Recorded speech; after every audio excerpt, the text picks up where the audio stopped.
once you learn how to do that, then you can bring in all the stakeholders and you can get into programs that'll help you and train you on how to build it. But that first step is you have to design a business model that is desirable. When I initially moved back to Pensacola, I had a meeting with Lloyd. Lloyd invited me for breakfast, and I was telling him, man, I still have an idea for the entertainment industry. This is what I wanted to do. He was like, all right, I got Startup on the Blocks. So I need you to start coming to Startup on the Blocks and get a little more information on how to work through the tech ecosystem and take your idea and we'll get you where you need to go. My company is called The Know, is an app that is streamlining business for the entertainment industry. Yeah, so if you're a musician, what you would do is pretty much jump on the platform, you'll create a profile, but the way we created the profile is pretty much a cleaner way. So now if they want more information about you, you'll connect your social media platforms, your streaming platforms, and that way they can go directly to it. What we also have included is your calendar. So pretty much you can set your days, you can set your price for your days and automate your booking. So initially talking to Lloyd, my idea was all here, it was there, it was over here, it was over there. It was like, all right, Quinn, I get it. You got a lot that you want to do, but we need you to bring it in just a little bit and then work on your pitch, your story, and how you're going to bring it full circle to get people to understand what you're trying to create. Most of the programs here wasn't inclusive, and so we said we'll focus on helping founders of color. We also start at the beginning of the thing, at the idea stage, whereas a lot of the programs you see here locally, they start after you're up, and that's not very efficient unless you have, if you don't have a lot of money, you can't recover from your mistakes. And the Lean Startup system, it actually helps you make mistakes faster before you spend a lot of money. You don't actually start building anything until you got customer buy-in. There was a need for small businesses to bring brand awareness to their business. I see there's a lot of makers and bakers that they're making all of these goodies and these products, but they can't market it, they can't sell it at the same time, and there needs to be kind of like that middleman, that middle person to help bring economic growth to some of the small businesses in Pensacola. So Taste of Pensacola, I came up with that idea during the pandemic when I saw things at that time that Amazon couldn't fulfill. They didn't even have those products, but the local people in the community, they did. And so there was a ton of people coming out saying, hey, I make masks. I'm like, wow, this is amazing. All the local people here that are just as talented that can actually make those products. And so I wanted to kind of showcase who they were. So with Taste of Pensacola, our income streams, we have several of them. We have the corporate America, we do corporate gifting, just regular consumers, different Pensacola natives that don't live here that want to purchase our boxes, like a taste of weddings, distribution. So we also do bulk sales. So for a private airline, if they want some local snacks and goodies on their passenger flights, they will come to Taste of Pensacola and we will source their vendors here locally. And we'll give a small business owner an opportunity to have reoccurring monthly sales. I've always had a really big vision for Taste of Pensacola. I knew that it could go beyond just local. I know that maybe other communities could possibly use the same platform that I'm trying to build. And I always have these big visions, but I never know how to even get there. Where do I start? I know it's more than, there's a lot of technical things behind it. I know there's a lot of research, but that connection, I never had it until, thankfully, again, I met and was introduced to Startups on the Blocks and was able to just learn more about how to grow it in terms of data. Things I just never thought about, framework, words like traction. There's a lot of things that I just did not know about in language that I need to know in order to get funding for my business. There's just a lot that I didn't know. I would go to the stores and look online. They didn't have a wide variety of natural hair products about 8 years ago. And the ones that they did have, the ingredients, it would say that they were all natural. And when I would research the ingredients, a lot of the ingredients were not natural. I make everything, my shampoo, conditioner, I have an oil that I make, and I have 2 different separate butters. Like I had some people who were completely bald and grew their hair. It's about giving women their confidence back in their hair.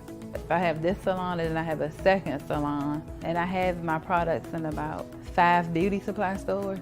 So I need a manufacturer to keep up with the demand at this point.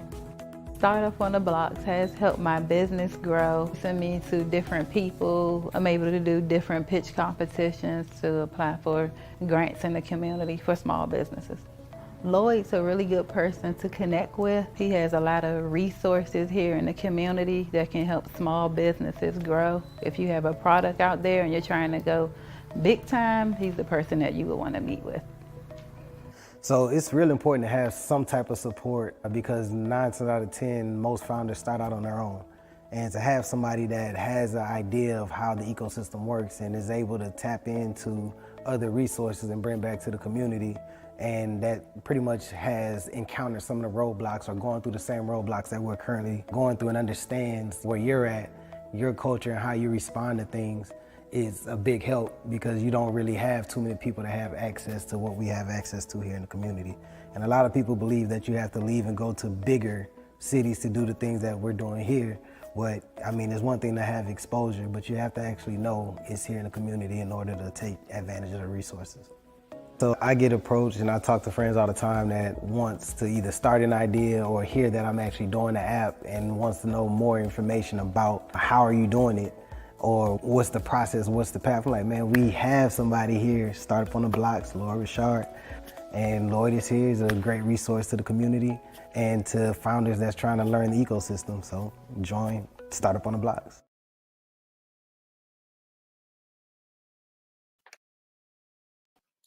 My milestone won't work here today. Hello, everybody. I hope everybody's doing fine. I'm excited to be here tonight. We been getting some good news from founders, having some success, so that's always cheers me up quite a bit, and so that's always a good thing. So we're here to help founders learn how to build a startup. And so if you learn the kind of the best practices for building the startups, you can apply for things. And like, for example, Ray, he just sent me an email today, A1C plan. He's going out to a diabetes tech conference out in Silicon Valley. And so he got selected. But you have to learn all the ropes of the startup stuff and learn what the folks in the ecosystem want you to, what they expect from you. I think that's really the main thing. So there's a language you have to speak and that you have to write. And it's just like when you're doing a traditional small business, there's certain things you have to have in order to get the loans and stuff. But in the startup world, we leverage resources in the ecosystem, and so there are a lot of funding strategies that don't require you to have any loans or anything like that. But let's get on with the program. First, I want to give a shout out to our sponsors. I'm going to share my screen here real quick, and we got a great show for you all planned for tonight. Yes. So basically, I was talking about Ray earlier, and he came through the Blacks in Technology Foundation, our partnership with them, and we're getting a lot of founders through our Black Founder Program with Florida Power and Light. So we're leveraging a lot of these sponsors to kind of support what we're doing. So it's pretty exciting. I think last week or so I mentioned that the First Bank, they've been helping us out with funding and judges. They actually just got bought by Resonance Bank over here. So hopefully that will continue to be a good resource for us as well. So there's a lot of corporations and organizations that are supporting what we're doing here with our Black Founder Program and our Startup Best Practices event we do here every Thursday night.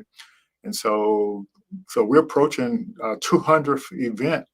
I guess a couple of weeks ago was our 197th event. So we were pretty close to our 200th event. So very excited about that. And so we just been here sharing resources to kind of help folks out. I want to share a couple of announcements here. The Black Innovation Leaders of Florida has been running a series of Zoom meetings with the USPTO office. And so those you want to become a member of that organization, you can get access to those videos. But you can go ahead and next Tuesday, the 3rd, there's another IP launch briefing from the U.S. Patent Office. So definitely want to take advantage of that. Let me see if I can find the link here for that.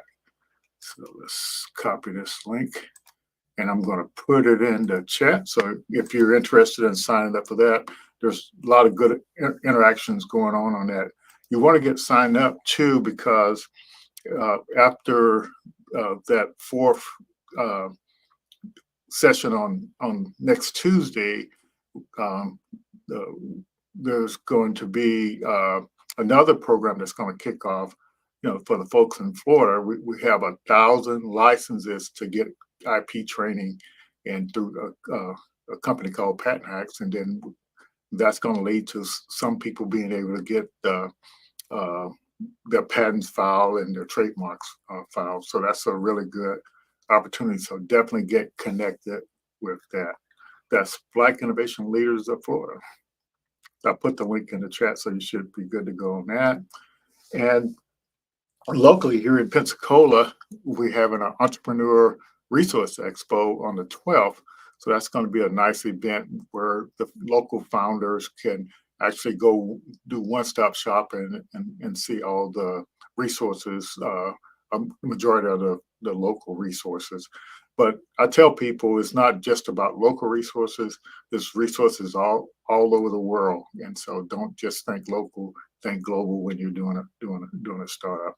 Like Ray, he's in Nashville, but he got selected for an event in San Francisco. So don't think local. think when you're in the startup world, you're a startup founder. It's about being global. So that's the attitude you should have. Okay, one more opportunity for the folks in Florida, and also we're letting folks outside of Florida, sit in on the classes as well and learn. But our applications or signups are open right now for Black Founders Program Florida Edition, where we're doing the 30-day business model design training, and it's kind of like the foundation of a startup. So this is the first day you need to do, and if you get this right, it'll make the road ahead a lot easier. And we're going to tonight we're going to help you understand why it's the LeanStack platform is an important platform for you as a founder with a systematic approach for building a startup. And feel free to comment, ask questions throughout the event tonight. We're here to answer founders' questions, and we appreciate you all coming on tonight. But for those new people that are not familiar with the 30-day business model design class, this is kind of the flow you go through. It may look a little complicated, but you have a big idea. Even if you have an existing business, it doesn't matter. This process helps you with a new idea and also an existing business that you have up and running. It can help you grow and scale that business. But first thing we do in this class for the first week, you actually just spend 20 to 30 minutes writing your idea on a lean canvas, and that's what this first thing is for. And then for all your different customer segments, you break your canvas up to all those different customer segments. So you can't sell to all your segments at once, so you break them up, and then you stress test each segment for desirability, viability, and feasibility. And so so that's what this first column in here is you stress testing for desirability, viability, and feasibility. And we can go into more detail on that at another time.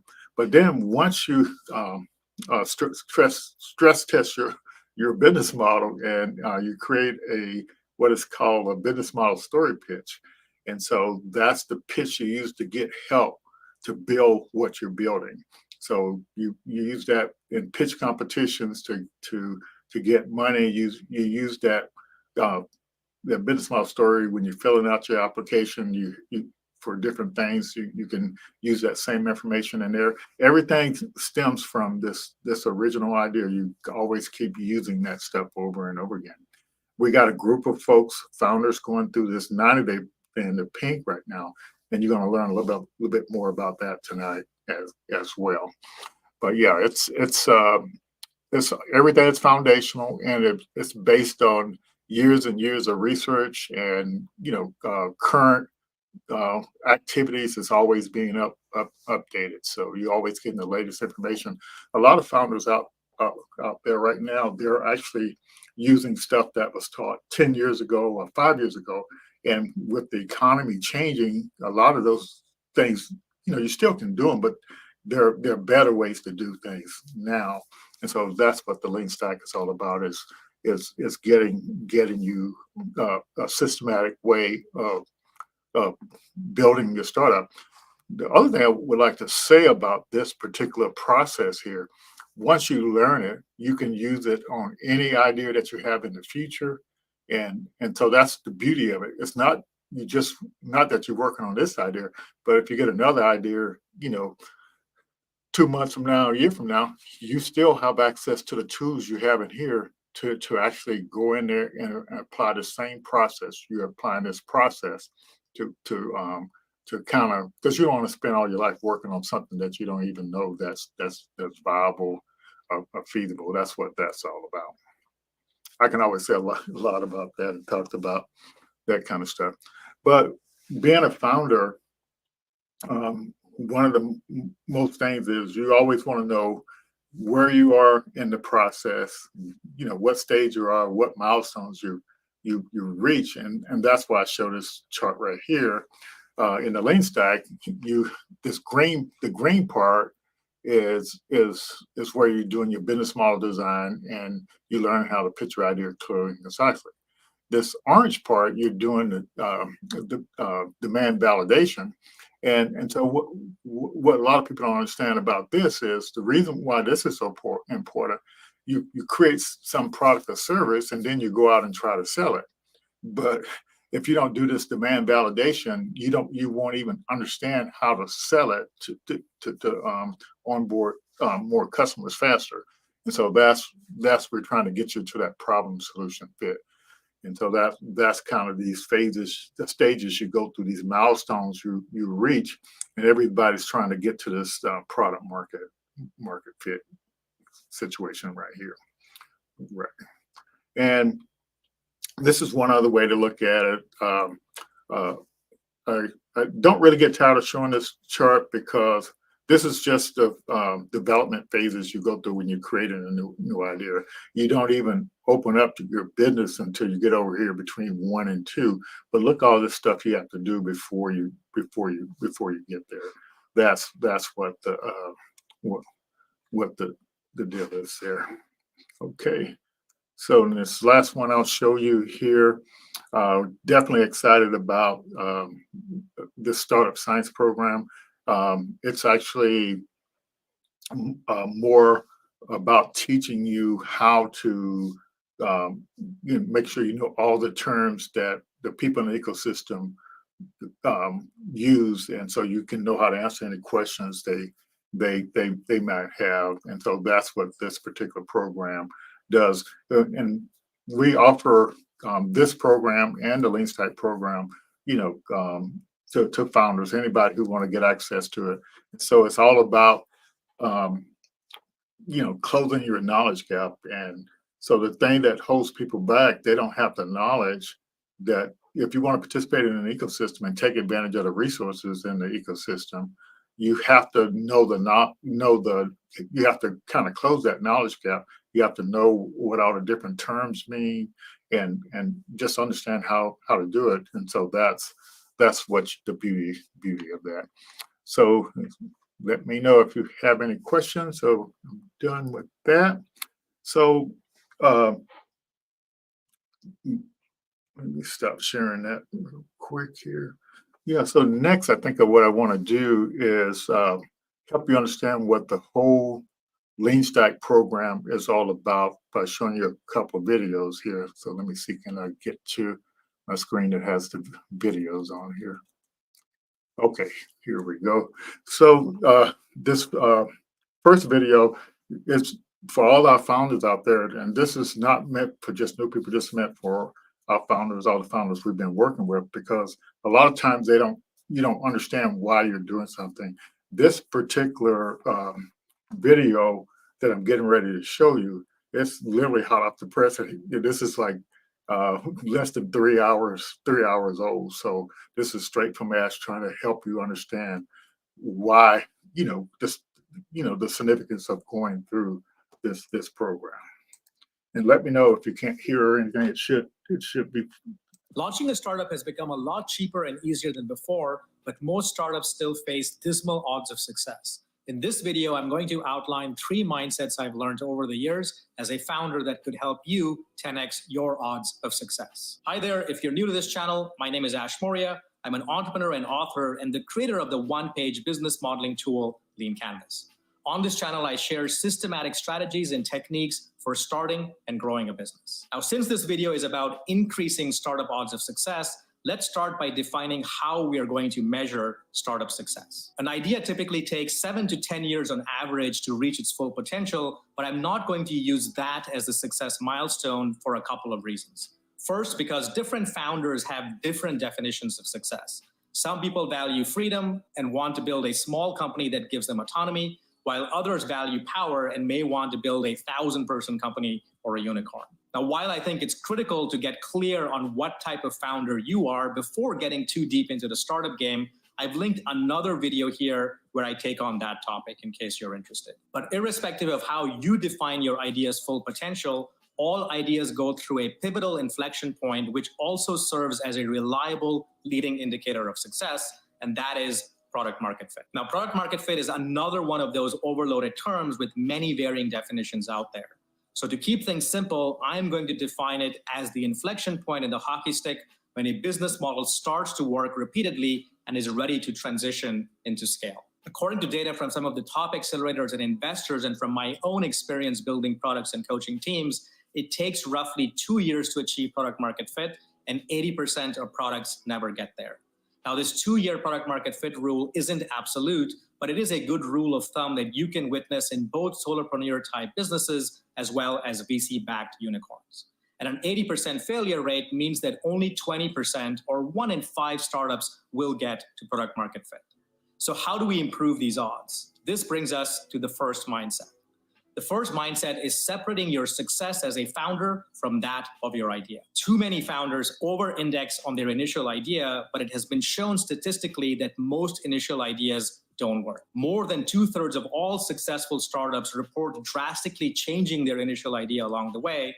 And so what that means is that what separates successful founders then isn't necessarily starting with a perfect idea or a plan A, but finding a better plan B or C or Z before running out of resources. And because good ideas are rare, you have to be prepared to go through lots of ideas and realize that most of them are going to be bad versus good ones.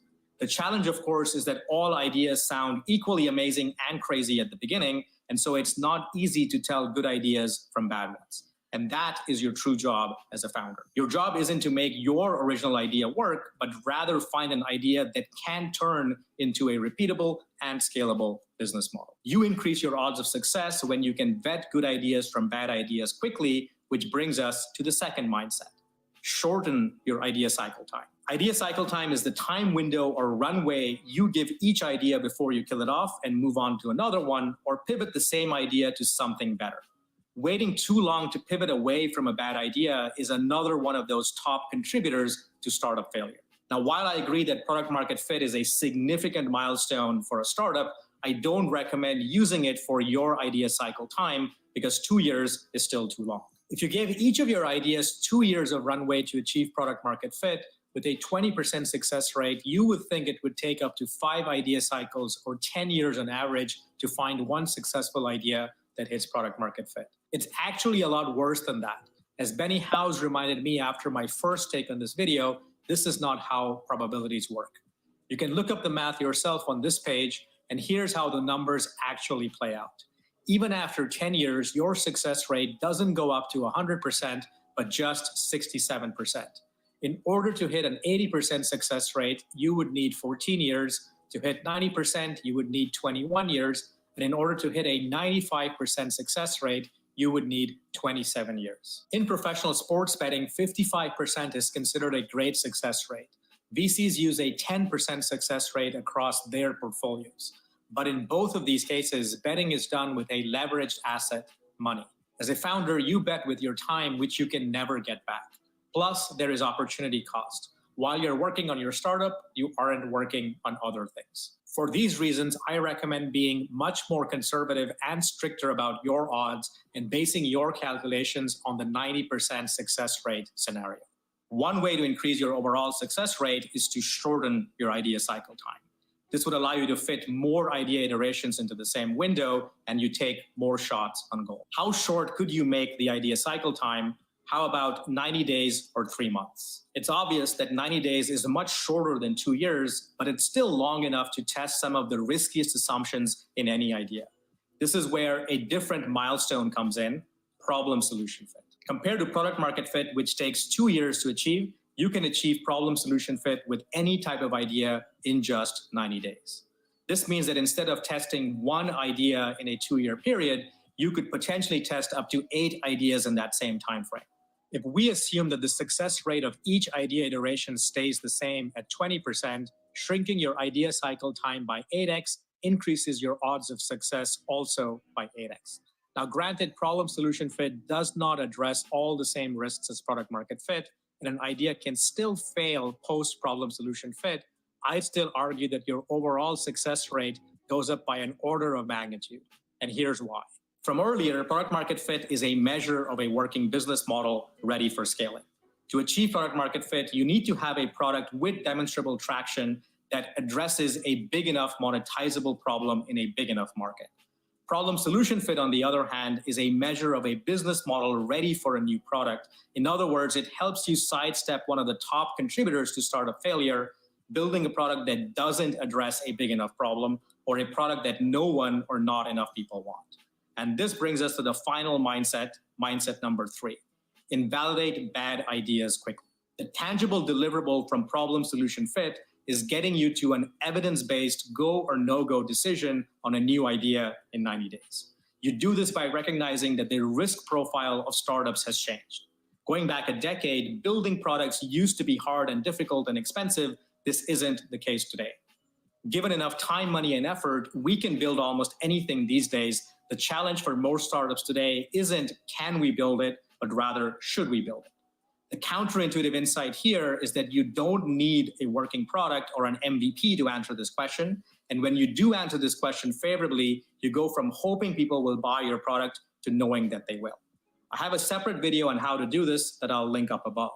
But the big takeaway here is that customer and market risks are far more critical for most startups today to address upfront than technical or product risks. Think of problem solution fit as validating demand for a product before wasting needless time, money, and effort, building something nobody wants and burning through your idea cycle time. When you don't achieve problem solution fit with an idea, you don't simply give up and kill off that idea. If you follow the process outlined in the video above, you always end up with evidence on why the idea didn't work, which helps you either pivot to a better idea or avoid going down a dead-end path that would never work. Now, when you do achieve problem solution fit, success or achieving product market fit isn't guaranteed because you could still fumble on the execution of your product.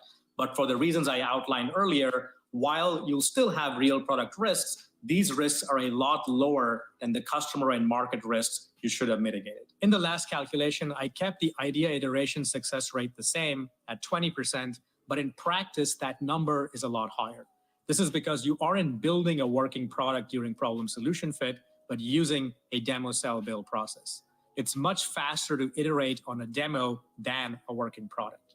That said, I would still allocate up to 2 90-day cycles for the problem solution fit stage, which comes from data we have collected from thousands of teams who have gone through our flagship Bootstart program, which covers that journey from idea through problem solution fit. Yes, it is possible to achieve problem solution fit in 3 months across any type of product, but most of the teams we coach don't achieve problem solution fit on their first try.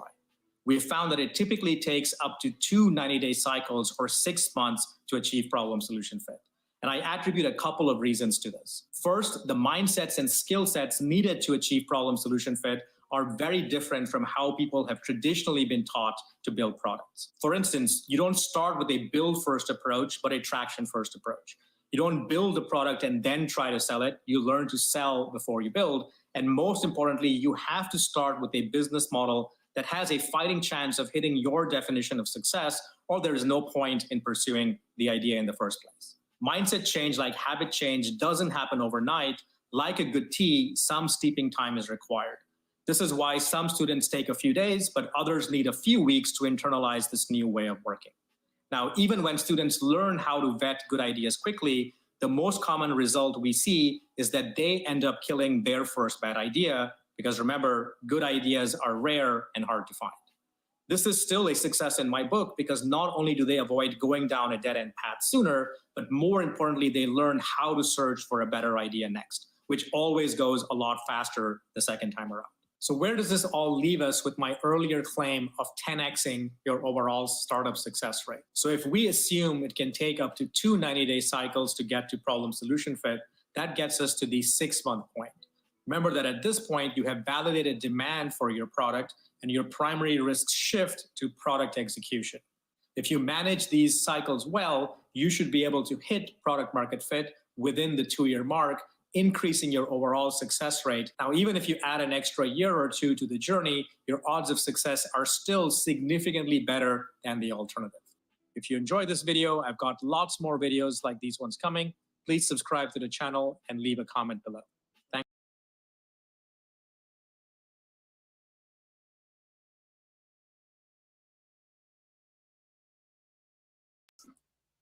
Okay, so what are you all thinking, audience, about what Ash is saying there?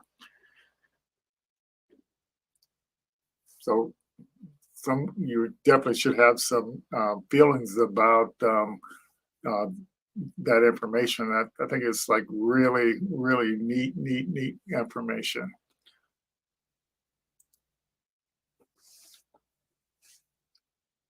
So let me know anything in the chat. But so the takeaways from that particular video is that you know, people are kind of glued to their ideas. So he's saying you got to separate success from that idea. It's like you got to find out as quickly as you can if that idea will work or not. But I just ran into so many founders, including myself, that are so excited about their idea, how fantastic it is. Yeah. But the founder success is not based on that initial idea. You got to separate yourself. So Terrence, this product market fit thing, that is the kind of holy grail for a startup. That's when you can actually start to scale when you reach that point. But so right now, what I'm taking away from this video is that using this LEANSTACK platform and this methodology that's evidence-based, that you can actually have a greater chance of being successful. And Ash is saying, you can 10 up your odds for success. So what I found is founders out there not using a systematic method or approach. They're just out there building and just trying to raise money and not really going through the systematic approach. And that's really the key to increasing your chances for success. And so that particular video is like hot off the press. Ash did an earlier version, and a day or so, yesterday, I believe, and then he got some more feedback from it, and then he updated it. So it's kind of the latest information. So you should be able to find if Ash Maurya has a channel, so you should be able to find that channel and kind of see some of the stuff. Any more comments besides Terrence out there about this product market fit or anything? But the key thing, we have one founder, she went through the 90-day program earlier this year, and she found out that her idea didn't work. So she didn't spend more time on it. She's pivoted to another idea, and she's started having success with that, and even getting funding as well. So, any more comments out there?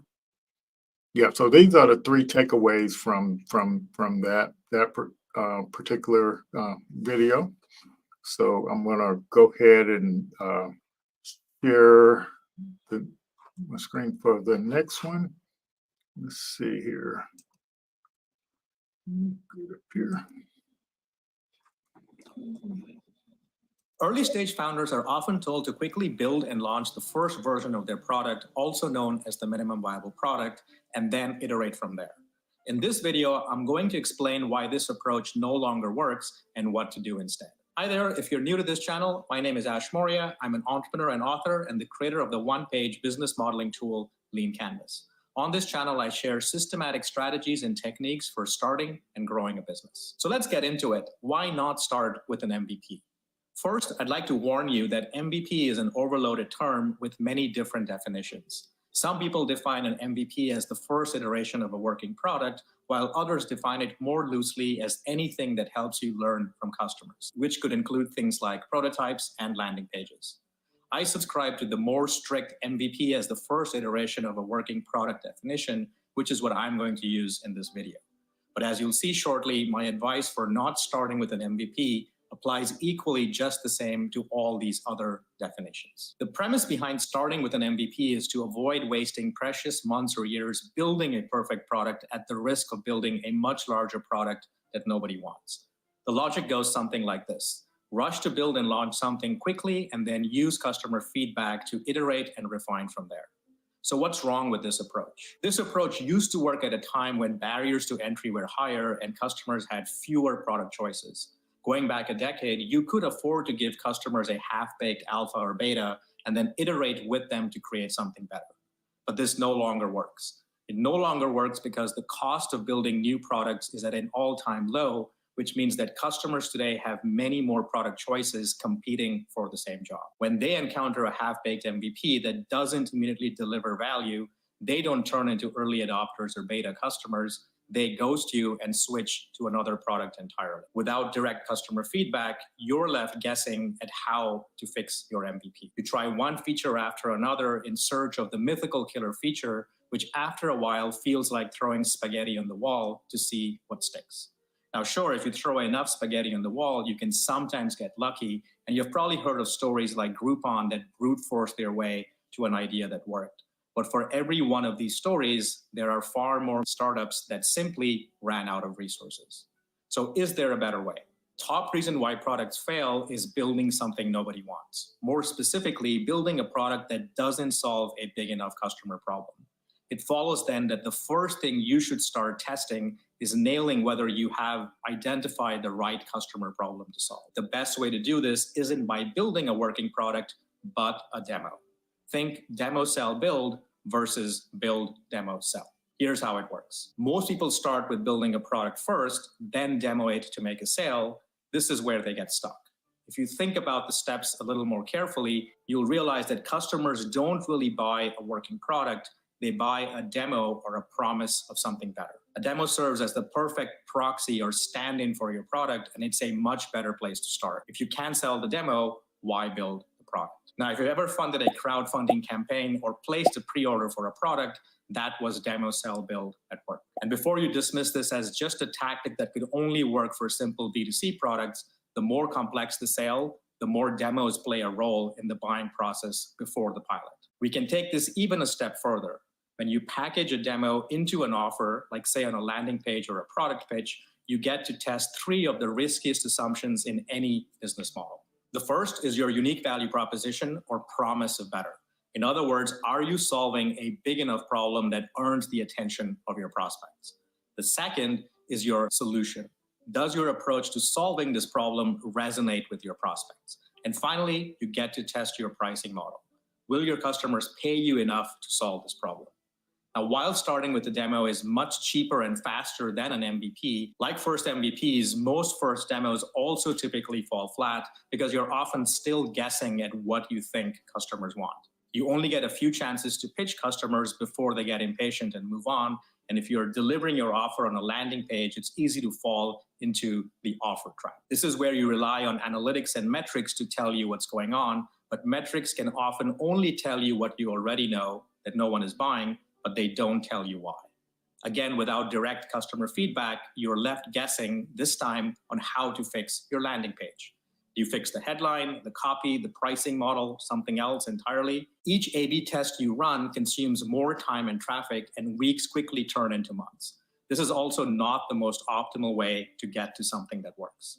So how do you craft a better offer that converts customers? The key to building better demos and MVPs lies in uncovering better customer problem insights. The way to get to better problem insights isn't through better demos, but through better customer discovery conversations. Your objective in these conversations isn't to pitch your solution, but to deeply understand your customers' problems and identify possible root causes. Now, this may sound strange, but when you deeply focus on studying your customers, you can often understand their problems better than they do. This is because your customers are too busy firefighting to study their own problems. There's a reason people hire therapists and coaches to uncover deeply rooted issues. Uncovering customer problems is no different. Contrary to popular belief, you don't need to conduct 600 surveys or run 100 customer interviews to uncover these insights. With the right problem discovery process, you can get there with just 20 to 30 interviews, which is well worth the effort.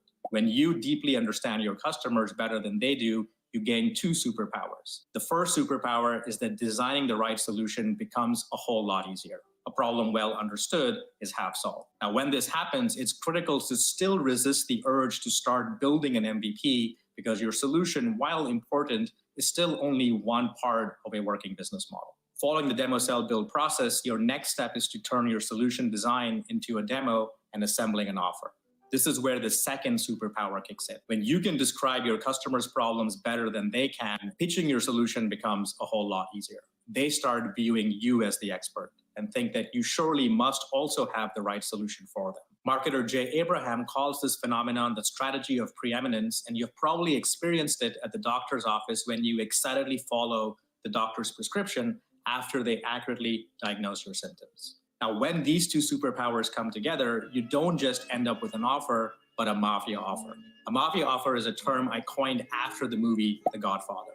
It's an offer your customers cannot refuse, not because you strong-arm them, but because your solution solves your customers' problems exactly. This is the step in the process where the rubber hits the road. If you can't get enough people to buy your offer, you don't get to build your MVP until you fix your offer. On the other hand, if and when you do get enough people to buy your offer, not only do you know exactly what to build, but you go from hoping people will buy your MVP to knowing they will, which greatly multiplies your odds of success. So how do you know how many people are enough? This comes from your traction roadmap, which is an artifact from your business model design blueprint that I've covered before. I'll link some resources for that in the description below. If you enjoyed this video, I've got lots more techniques like this one coming. Please subscribe to the channel and leave a comment below.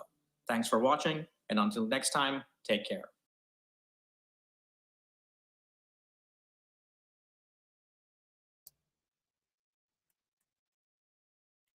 All right, let's see what the takeaway from this one is. So Terrence had a question from that last video. So let's see, let's take a look at it real quick. Yeah, so Terrence has an invention, so he's trying to figure out, how his invention situation fares in what the first video, but Terrence, an invention, becomes an innovation once you build a business model around it and start selling it and creating some value for your customers. But just invention itself, if you can create a good business model around it, that's what the deal. So your business model is going to be the product. So like if you have this invention and you go out and try to sell it, but you don't have a good approach for going to market, a good rollout plan, that's what's going to cause you the problem. So it's best to uh,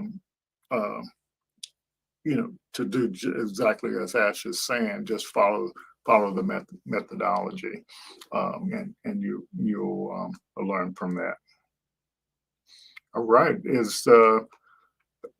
so any other takeaway? The questions from that last video there, not starting with the MVP. Yes, and that's founders definitely struggle with that. So I'd love to entertain any questions about that. But Ash is giving you a really good scenario of why you should follow this lean startup methodology, and he's making a good case for himself based on the fact that he's working with founders all the time, hundreds and thousands of founders. And so he's getting the data real time and he's sharing it back to you. And we have the LeanStack system, and we, run cohorts through it, but we can give anyone access to it. But it's literally I won't say it's the Bible, but it's at least your best bet for the latest information. So because in Ash's case, he's literally been working on this stuff and for over 10 years now. So, and when I tell people about doing this business model design stuff, it's basically, like I said before, it's like you're actually putting the foundation down for your idea to actually give your idea even a chance of working. So, but it is the approach that's actually used. And so there's these takeaways are a little bit simpler. Avoid starting with an MVP, and the 90-day program is where this particular video applies. And so and using the demo to test the thing and focus on the customer insights. And so right now we're in the middle of on a 90-day program. We're in the middle of a 2-week sprint where the founders are going out interviewing at least 10 people that have recently purchased something similar to what they're building. So, and they're asking questions to understand what triggered them to actually buy that, and what were they doing before they bought it. What products were they using, and what products did they try before picking that one. What were they trying to accomplish? What work they were trying to do. And so Ash is basically saying, the old way you would go out and do up to 100 or so interviews, and he's suggesting coming, with this job to be done approach. You don't have to do as many to get these customer problem insights. You just got to know the right questions asked, and the training helps you with that. And then one of the questions is you found out what they're still frustrated with, or what are they still having problems with that what they bought is not doing for them. And so that's where your opportunity to innovate on your solution, because the if they're still struggling, trying to do something they need to do, that's your opportunity for innovation. And so the neat thing in the 90-day program, after the founders do the interviews, Ash has created a customer forces AI that evaluates the interviews and plots out all the sentiment and plots out what the customers are still frustrated with, groups the jobs to be done, so you will know which group of people to kind of go after when you do your second set of 10 interviews with whatever group that's clustered that still be struggling with. So that's kind of what the 90-day program is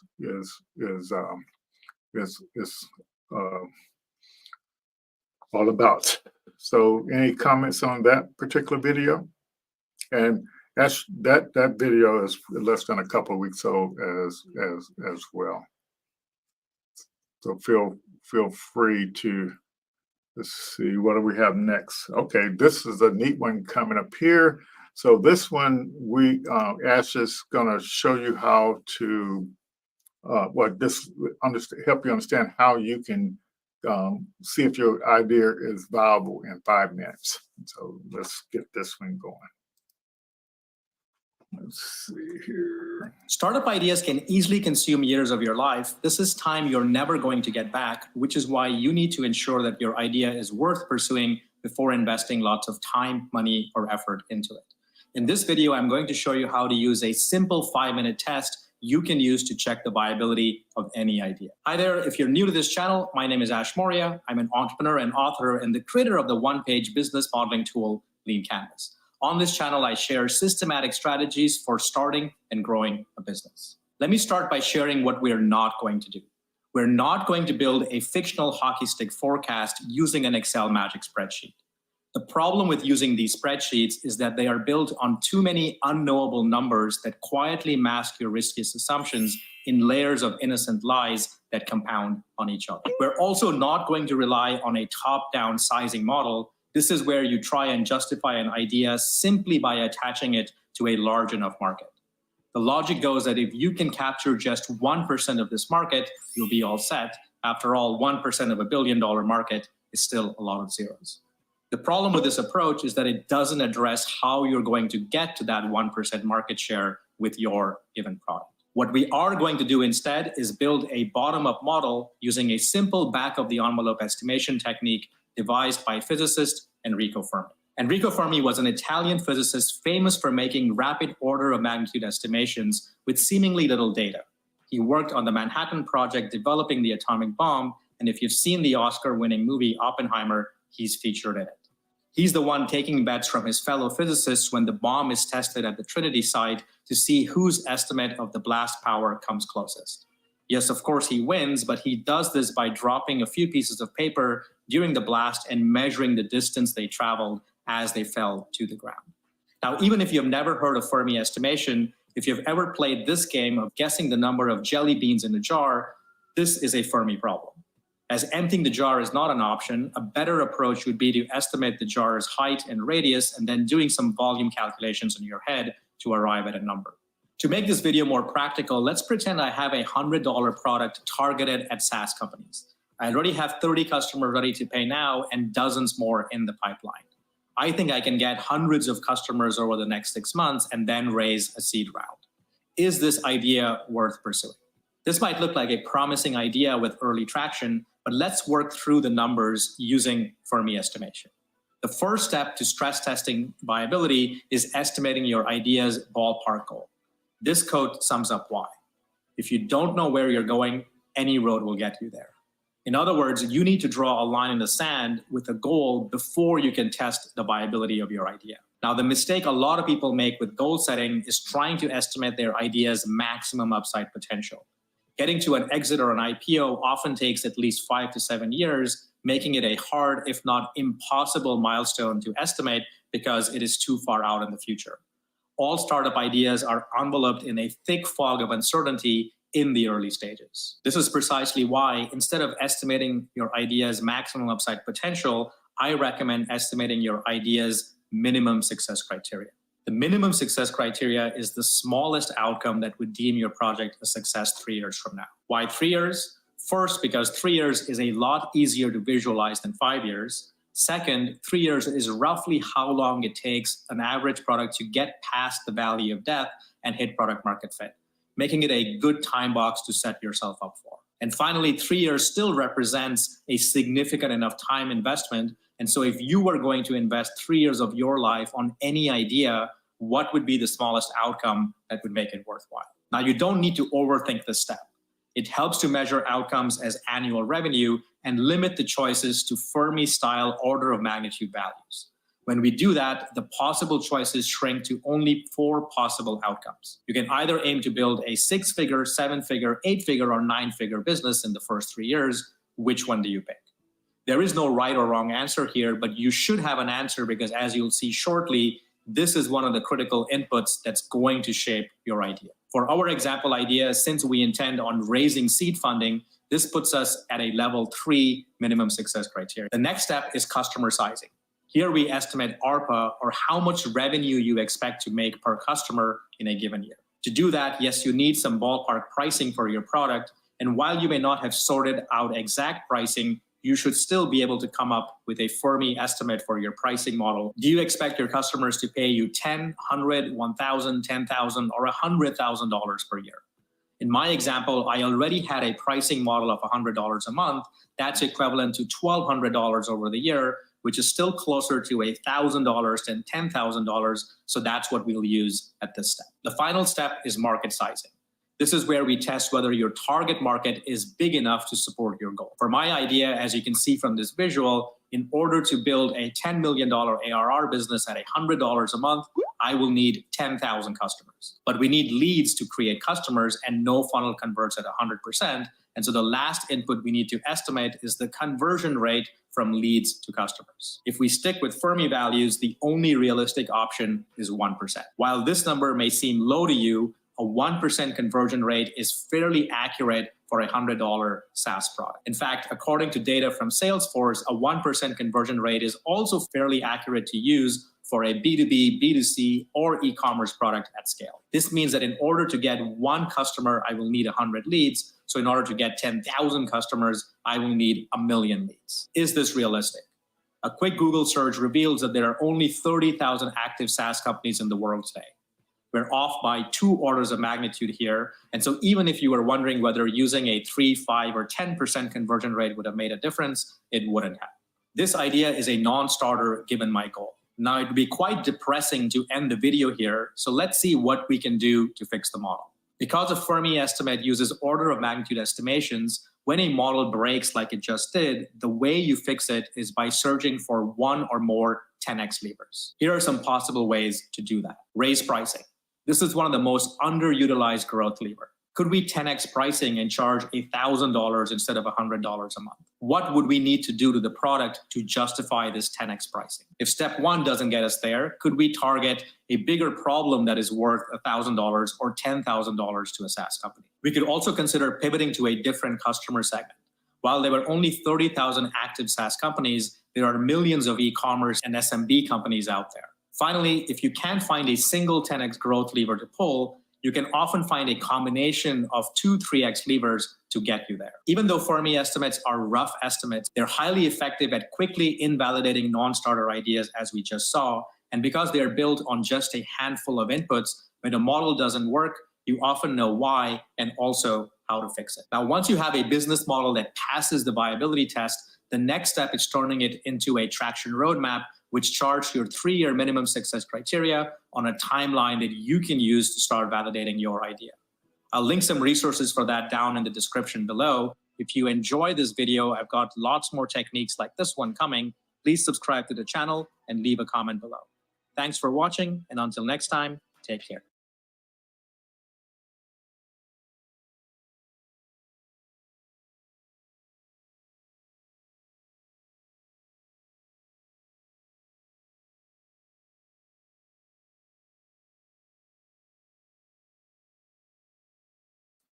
All right, that was a neat video. And so the Fermi estimation appears to be a really great tool and you get access to the tool in the 30-day business model design class. So that's the neat thing about that. And you literally can determine the viability based on your pricing model in less than five minutes with about 7 numbers.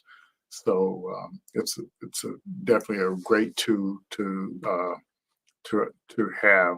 So any comments on that? Terrence, did you get a chance to use that too in the 30-day class? And so anybody that actually got a chance to use the traction roadmap too, yeah, if you would put comments and let us know what you think about that. So the 3 takeaways from that was this using this 10x Fermi estimation thing and setting a goal, and then applying those growth levers. And my experience with the founders over the past four years using this tool, they basically that it's like not being creative enough. And Ash explained, if you just have to figure out to create more value, or change, and charge more, or But and then the other thing is those success criteria, minimum success criteria. So like when you choose 100K, how many, you can, that sort of, that's, you maybe can quit your job with 100K thing, and then you go $1 million thing. So it's a really neat tool to use. And so I will tell you, I've interviewed over 200 founders, and I've ran into more than 50% of them that have these broken business models that can't scale, and you just get frustrated. So imagine being able to use a tool and check your pricing model to see if your business model is really viable. I think for founders that are not leveraging that tool, that they're making a big mistake. And when you're out there pitching, or when you filling out an application, it's easy for an investor or a judge to do that calculation in their head, and they will literally tell you you're not ready because you can't. It requires you to get too many people, potential customers in your sales funnel.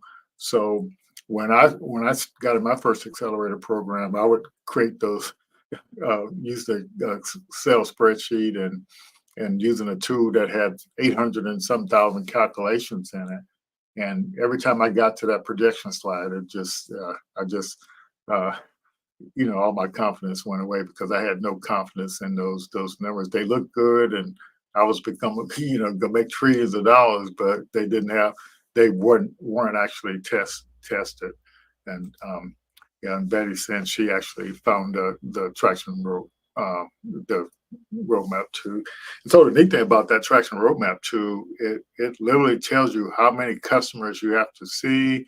It builds a customer factory, and it builds a printout that shows you month by month how many people you have to get into your sales funnel.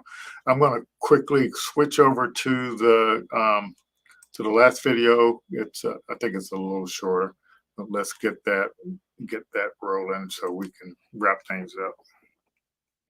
Let's see here. Every entrepreneur wants to be able to quickly pitch their idea to someone they just met, but it's not that easy. And so in this video, I'm going to show you how to craft and deliver a compelling elevator pitch that you can use to hook anyone. Hey there, Ash Maurya here. If you're new to this channel, I'm an entrepreneur and author and the creator of the one-page business modeling tool, LeanStack. On this channel, I share systematic strategies and techniques for starting and growing a business. Now, an elevator pitch is meant to be a quick description of your product or idea that you can share with anyone in the time it takes to ride an elevator. But the problem with most elevator pitches is that they assume too much and sound like this. We build lightsabers, or they try and cram in too much information and sound like this. We build plasma-based weapons powered by a force-sensitive kyber crystal. Both of these pitches are too solution-centric, but people don't start out caring about your solution, not without some context. Some of the better elevator pitches sound like this. We train Jedis, or we help Jedis fight the evil empire. Now, while these elevator pitches don't drown you in a barrage of buzzwords, they're still assumed too much and often fall flat because they have no story. A good elevator pitch should be like a movie trailer. The goal isn't to cram in the entire story in just 30 seconds, but rather to get the audience to want to watch the entire movie. The mistake too many entrepreneurs make is trying to explain their solution in their elevator pitch. That's not the job of an elevator pitch. The job of an elevator pitch is to pique interest. And if you're successful, to get the other person to ask for more versus making an excuse to leave. So how do you do this? The answer lies in using the same story structure that Hollywood uses to get you into the theater. The hero's journey. Joseph Campbell found a universal story pattern that runs through many mythological stories that he codified in a book that he wrote in 1949. A hero with 1,000 faces, and he appropriately named it the hero's journey. Years later, George Lucas was inspired by the hero's journey archetype and used it as a model for Star Wars. Now, even if you're not a Star Wars fan, you can find the same story pattern in many other movies, such as The Matrix, Harry Potter, and even Cinderella. The same story arc can also be used to craft and deliver a compelling product elevator pitch. Now, as with any good story, the first step is defining the characters in your story. It goes without saying that all hero journey stories, at a minimum, need a hero and a villain. So let's start there. So who do you think the hero in your story is? Now, it may come as a surprise to you, but you aren't the hero in the story, and neither is your product. The hero is your customer. Think back to movies like Harry Potter or Star Wars. You don't want to be the hero because heroes don't start out as heroes. They start out rather ordinary and even often helpless and transform into heroes by the end of the story. Okay, so how about the villain character? This one is a bit easier. This is your competition. Think of the villain as the obstacle or problem that prevents your customers from achieving something they want. So where do you, the entrepreneur, fit in? As hero journey stories are transformation stories from ordinary to hero, you want to be the person guiding this transformation. This is Obi-Wan in Star Wars, or Dumbledore in Harry Potter, or Gandalf in The Lord of the Rings. Now that brings us to the final bit, your product. Your product is the gift you give the hero that makes their transformation from ordinary to hero possible. With your characters defined, you're now ready to outline the elevator pitch using the hero journey story arc. Here are the steps. Step 1, start by setting context. This is where we quickly show our hero living an ordinary life until something happens that triggers a change and raises the stakes for action. Now, any worthwhile change comes with a set of challenges or obstacles. This is where you introduce the villain in the story. Remember that this is something that holds our hero back until a guide character, you, appear and give our hero a gift that helps them overcome these obstacles and save the day. Teasing this gift, which you do with the promise of your product or unique value proposition, is where the elevator pitch ideally ends. I've created a fill-in-the-blanks template that I've linked in the description below for a story-driven elevator pitch. Let me quickly walk you through how to use it with an example. Now, this template is broken into 3 acts. Act 1 sets the context, Act 2 breaks the status quo, and Act 3 teases your better new way.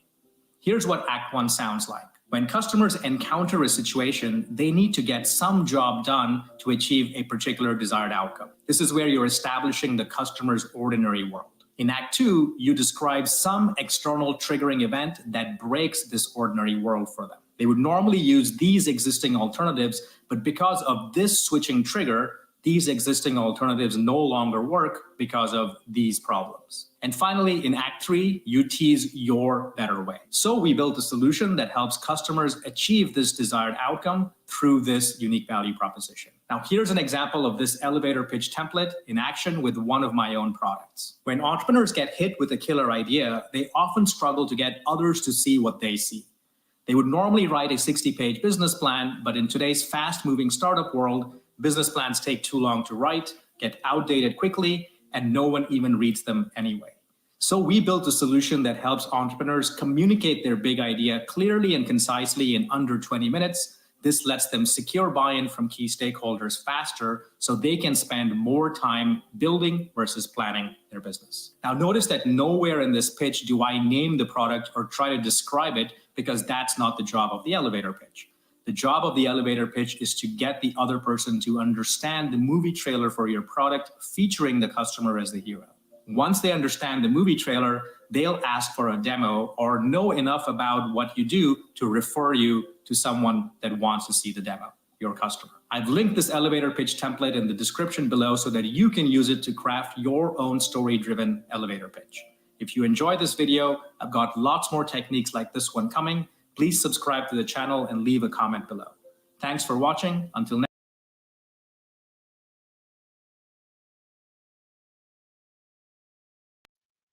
Fantastic. Yeah, that was I like that that elevator pitch template, and there's also a business model story pitch template in the LeanStack as well. But that's what's neat about this the LeanStack platform.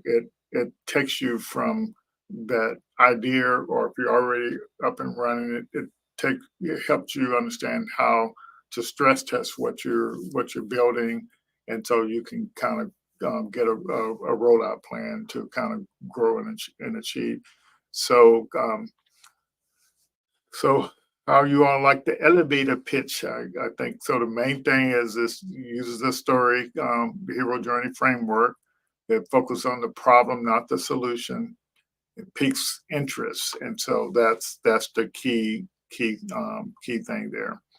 So I hope that gives you kind of a really good overview of what the LeanStack platform does.